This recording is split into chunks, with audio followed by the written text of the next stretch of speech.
Donc, les confréries africaines, notamment les confréries les plus combattues en Afrique aujourd'hui, sont au nombre de 4. Il y a une confrérie qu'on appelle la confrérie des Congos, c'est-à-dire les dompteurs de léopards. Cette confrérie est la plus combattue parce que depuis les Portugais, c'est-à-dire depuis 1525, il y a eu au moins 40 millions de morts au Congo.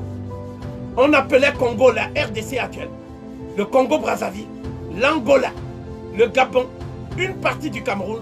Tout ça, c'était dans l'empire, l'ancien royaume du Congo, dont la capitale se trouve actuellement en Angola, qu'on appelle Mbanza-Congo.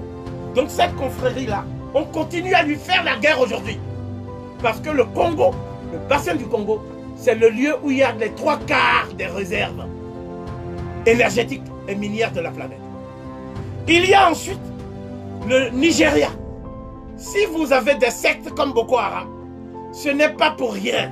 Boko Haram, c'est une secte qui a été formée par des francs-maçons islamistes, c'est-à-dire la famille qu'on appelle les Ibn Saoud, qui règne sur l'Arabie Saoudite. Ce sont des sionistes arabes, islamistes. Et ils ont créé une légion qu'on appelle Islamic Freedom Fighters.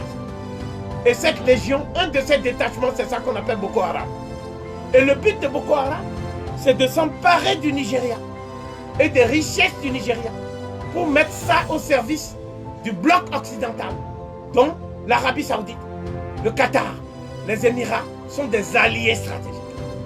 D'autre part, il faut savoir que, en ce qui concerne les loges britanniques, il y a une loge très influente aux États-Unis qu'on appelle Prince Hall Freemasonry. Et Prince Hall, c'était qui? C'était un noir qui, lorsqu'il a été chassé des loges maçonniques des Blancs, pendant la période de la guerre de sécession, après la guerre de sécession, il a créé sa propre loge noire. Et c'est cette loge noire maçonnique qui aujourd'hui s'infiltre au Ghana, s'infiltre au Libéria.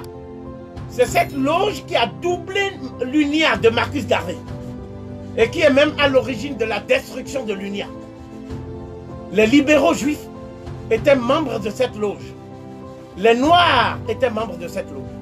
Donc ce que je veux dire, et ça c'est un point capital, c'est que Barack Obama n'aurait jamais été élu président s'il n'y avait pas eu une alliance entre l'AIPAC, c'est-à-dire la section américaine du Congrès mondial juif, et la franc-maçonnerie de Prince Hall aux États-Unis.